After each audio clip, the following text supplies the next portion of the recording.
Ciao e benvenuti su Green Tech Tales, io sono Valeria, sono una sviluppatrice ma anche public speaker, vado alle conferenze a parlare di sostenibilità ambientale e di impatto ambientale del mondo tech. Qui su Green Tech Tales vi porto delle notizie, delle risorse e dei risultati di ricerche scientifiche e da qui partiamo e cerchiamo di capire dove siamo nel mondo tech quando si parla di sostenibilità ambientale e di impatto ambientale.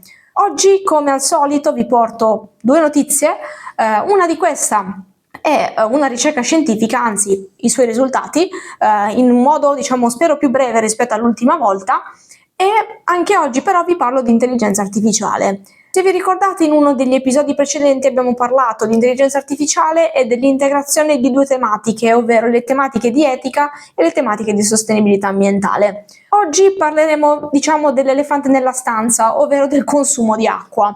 Infatti, quando si parla di sostenibilità ambientale, le parole chiave che sentiamo più spesso riguardano le emissioni di CO2, la carbon footprint e compagnia bella, ma sentiamo poco parlare di consumo di acqua e appunto di in che modo viene utilizzata l'acqua e qual è il suo ruolo quando si parla, nello specifico oggi vedremo, di intelligenza artificiale. Il consumo di acqua, quando si parla di intelligenza artificiale, sta diventando sempre più importante perché, anche se non ne sentiamo parlare, la comunità scientifica sta cominciando a cercare di dare dei numeri e delle previsioni di quanta acqua verrà consumata da questa nuova era tecnologica, e i numeri non sono particolarmente positivi. Infatti si stima che il consumo globale di acqua legato all'intelligenza artificiale arriverà fino a 6 miliardi e mezzo di metri cubi di acqua, e questo non è un numero,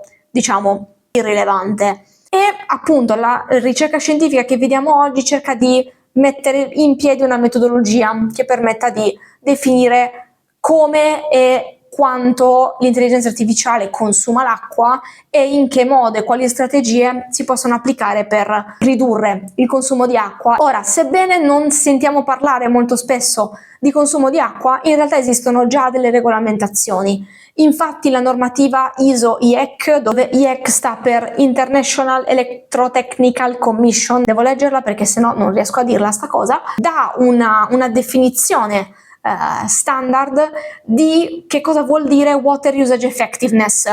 Ora, questa normativa contiene al suo interno altre sottonormative e una di queste riguarda anche la Power Usage Effectiveness che abbiamo visto in una delle puntate precedenti.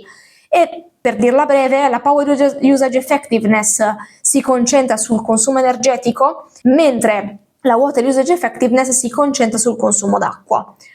Quindi da una parte abbiamo delle regolamentazioni e degli standard che esistono già, dall'altra parte dobbiamo capire e cercare un po' di mettere in chiaro in che modo l'AI usa l'acqua. Infatti una delle domande più frequenti che ho sentito negli ultimi mesi è: ho sentito che ChatGPT per una risposta mi consuma tot litri di acqua, ma com'è possibile? Lo vediamo, non vi preoccupate.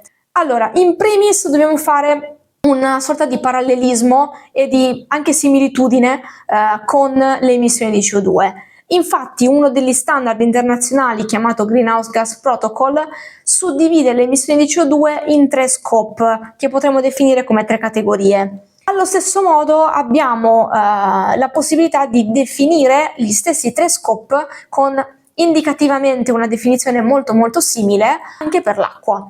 Li vediamo singolarmente. Per scope 1 si intende il consumo di acqua on-site, ovvero l'acqua necessaria a raffreddare i data center. Per scope 2 si intende il consumo di acqua off-site, ovvero l'acqua necessaria per generare energia elettrica. Per scope 3 invece si intende l'acqua che viene consumata lungo la supply chain di questa nuova era tecnologica, ovvero l'acqua consumata per la produzione di server, GPU e altri dispositivi. Quindi sappiamo già più o meno in che modo l'AI consuma l'acqua e vi lascio anche uno schemino che fa un pochino un riassunto e vi fa capire meglio. Tranquilli, trovate tutto nella ricerca scientifica, lo stesso schema è tratto da una delle pagine della ricerca.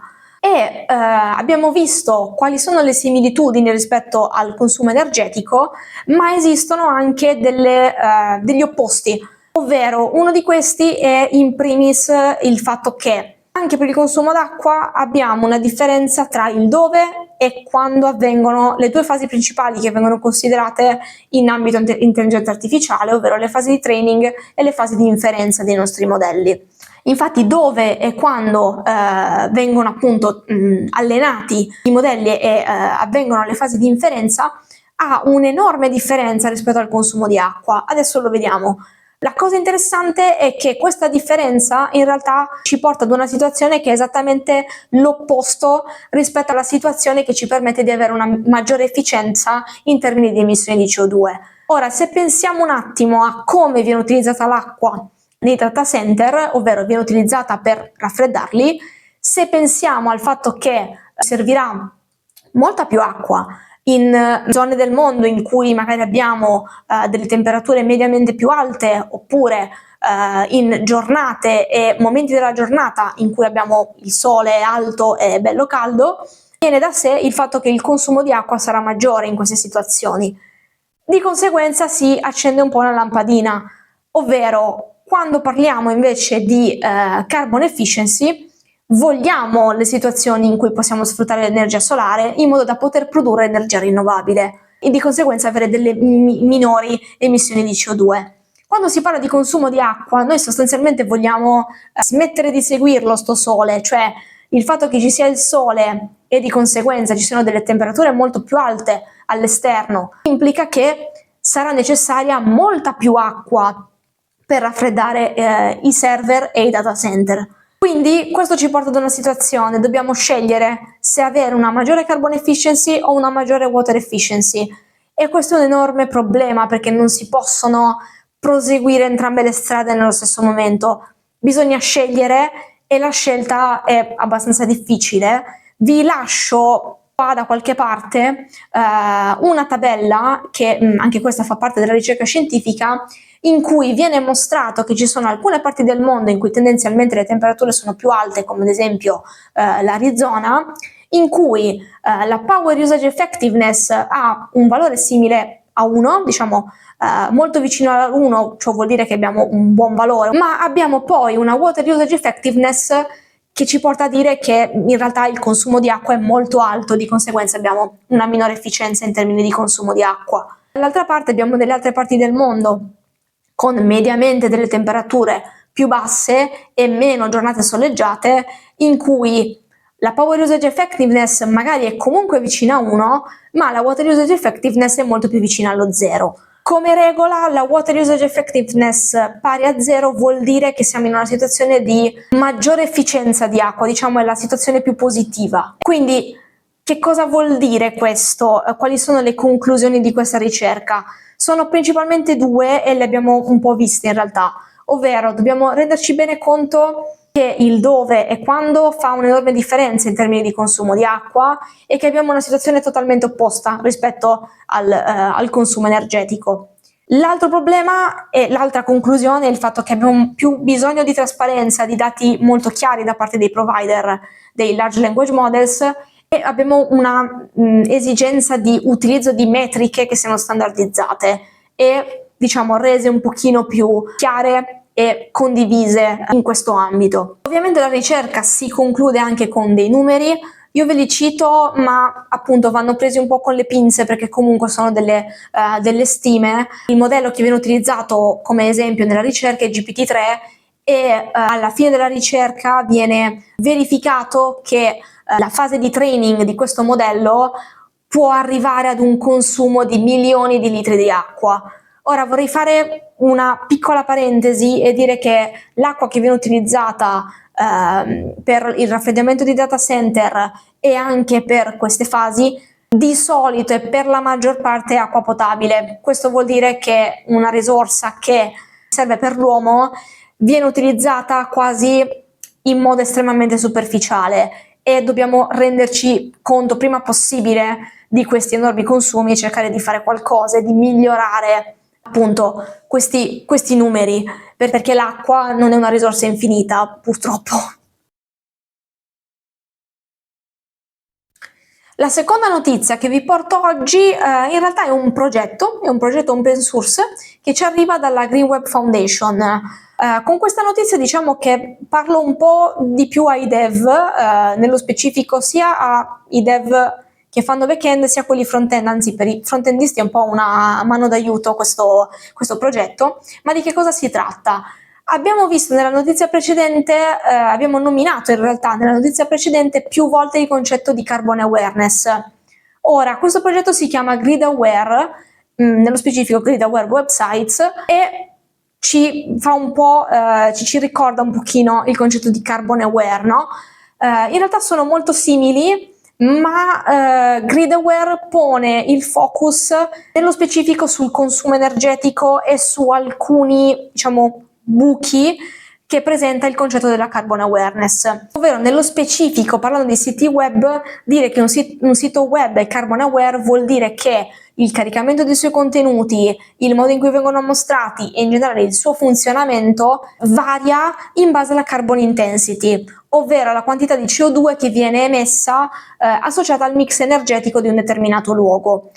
Qual è lo scopo del progetto? Lo scopo del progetto è quello di non focalizzarsi solo sulle emissioni di CO2 e non solo sull'utilizzare maggiormente risorse rinnovabili, ma quello di andare a ridurre il consumo energetico dei propri siti mediante alcuni step che pian piano vediamo. Esistono tanti progetti, soprattutto per lo sviluppo back-end, che permettono di spostare i workload in parti del mondo dove si può sfruttare maggiormente le energie rinnovabili. Alcuni di questi sono ad esempio Grid Intensity Go, ma anche Carbon Aware Chieda, Operator, e quindi esistono già delle soluzioni che ci permettono di fare qualcosa di simile. Lato front-end invece la sfida è molto maggiore.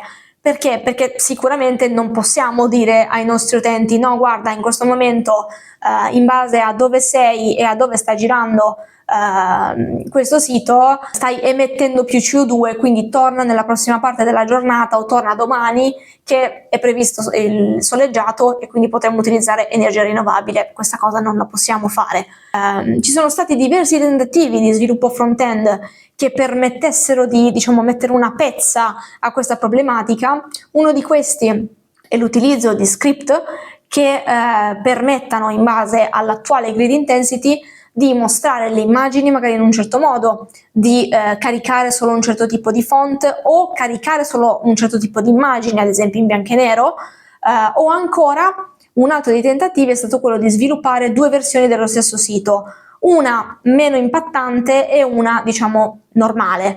Ora, questo tipo di soluzione in realtà si è mostrata totalmente un flop per due motivi principali. Uno è il fatto che la versione di default che veniva mostrata all'utente era quella più impattante e la scelta di passare a una modalità meno impattante era lasciata all'utente, e se all'utente non veniva spiegata questa cosa, o anche se veniva spiegata, in realtà spesso l'utilizzo era comunque della modalità di default. Quindi queste due soluzioni lato front-end non si sono mostrate particolarmente utili. Quindi che cosa si sono detti nella Green Web Foundation? Si sono detti ok, cerchiamo di sviluppare un progetto che permetta di risolvere queste problematiche e che sia un progetto da non applicare solo a situazioni specifiche, ma che possa essere applicato sia a nuovi progetti, sia a nuovi siti web, nuove applicazioni, ma anche a siti web già esistenti che vanno resi più efficienti. Sappiamo molto bene infatti che sviluppare un sito web seguendo delle pratiche magari di Lean Web, Lean Design, eccetera, è molto più semplice che non mettere mano ad un accrocchio che non è stato sviluppato tenendo in mente quelle caratteristiche. Di conseguenza nasce questo progetto che appunto si chiama Green Aware Websites. E come funziona questo progetto? Nel momento in cui implementiamo questo progetto e l'utente visita una pagina del nostro sito, diciamo sotto al cofano succede qualcosa, ovvero viene determinata la posizione geografica dalla quale arriva la richiesta dell'utente e viene poi ottenuto il valore di grid intensity per quella posizione utilizzando le API di Electricity Maps, che tra parentesi è uno dei miei tool preferiti. Una volta preso quel valore va a comparare il valore corrente di grid intensity con diciamo, il valore medio, e ritorna poi un valore allo sviluppatore indicando se sostanzialmente possono essere fatte delle modifiche lato design, lato sviluppo, oppure no. Quindi sostanzialmente il focus del progetto non è quello di dare delle soluzioni e una soluzione, diciamo, chiave in mano, ovvero devi fare A, B, C e D. No, viene detto semplicemente in base a dove l'utente sta utilizzando quel sito e a dove gira, potresti migliorarlo e renderlo più efficiente. Il progetto stesso quindi fornirà sostanzialmente un toolkit per gli sviluppatori, fornirà anche una documentazione e stanno lavorando anche a qualcosa legata alla UX UI. È un progetto che va avanti, se non ricordo male, dall'anno scorso e finirà la fase di implementazione a settembre del 2025, quindi tra qualche mese. È un progetto open source, quindi chiunque può contribuire, infatti vi lascio tutti i link qua sotto. Ora, è un progetto estremamente interessante, cambia sostanzialmente la metodologia e il focus, ma anche l'idea stessa di efficienza di un sito web, quindi non si cerca soltanto di utilizzare energie rinnovabili, ma di ridurre quello che è il consumo energetico in base a determinate situazioni. Esistono diversi esempi, alcuni li trovate linkati nella pagina GitHub del progetto, ma ve li metto comunque qua sotto. Esiste anche un sito che modifica il front-end in base alla grid intensity, è molto interessante, e anche quello ve lo lascio qua nei commenti. E io spero che queste notizie le abbiate trovate utili e direi che ci vediamo alla prossima settimana.